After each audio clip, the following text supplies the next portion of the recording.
ஹரே கிருஷ்ணா. ஸ்ரீ ஸ்ரீ அண்ணா அவர்கள் சொன்ன மாதிரி நம்மளுடைய செயல்களுக்கு யாருமே அங்கீகாரம் தர மாட்டாங்க. இந்த உலகத்திலே ஆகட்டும், இல்லை குடும்பத்திலே ஆகட்டும், சமுதாயத்தில் ஆகட்டும், யாருமே நமக்கு அங்கீகாரம் தரப்போகிறதும் கிடையாது, தரவும் மாட்டாங்க. அதனால் நம்மளுடைய கர்மாக்களை பகவான் நம்மளை எந்த இடத்துல வச்சுருக்காரோ அதை பகவத் சிந்தனையோட அவர் திருப்தி அடைகிறாரா, அவர் என்னை இங்கே வச்சுருக்கார், அவருக்கு தான் அவர் என்னை இப்படி இருக்கிறதுல அவருக்கு சந்தோஷம்னா அது சந்தோஷம்.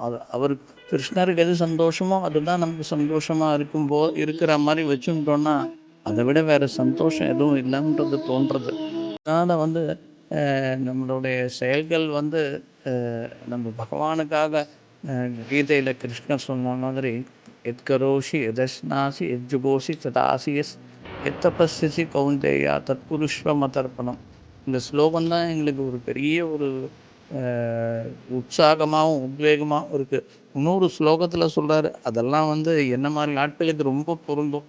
மேகாபி கிரமணாசோஸ்தி பிரத்யவாயோ நவித்ததே சொல்பமபியஸ்ய தர்மஸ்ய திராயத்தோ மகத்தோ பயாத். அதாவது சொல்பமாக கிருஷ்ணருக்காக நீங்கள் செஞ்சாலே அது பெரிய ஆபத்துலேருந்து காப்பாற்றுன்றது.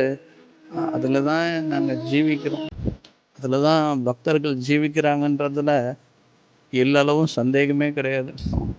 கிருஷ்ணர் நம்மளை அணவனவாக பார்த்துக்கிறாரு, அப்படி பார்த்துக்கிறாரு. அவரை விட பார்த்துக்கக்கூடிய நபர் யாருமே கிடையாது. ஆனால் அவர் பார்த்துக்கிறத அவர்கிட்ட பார்த்துக்கணும்னு நம்மளை விட்டாதான் நம்ம தப்பிச்சோம், பிழைச்சோம். இல்லைன்னா கண்டிப்பாக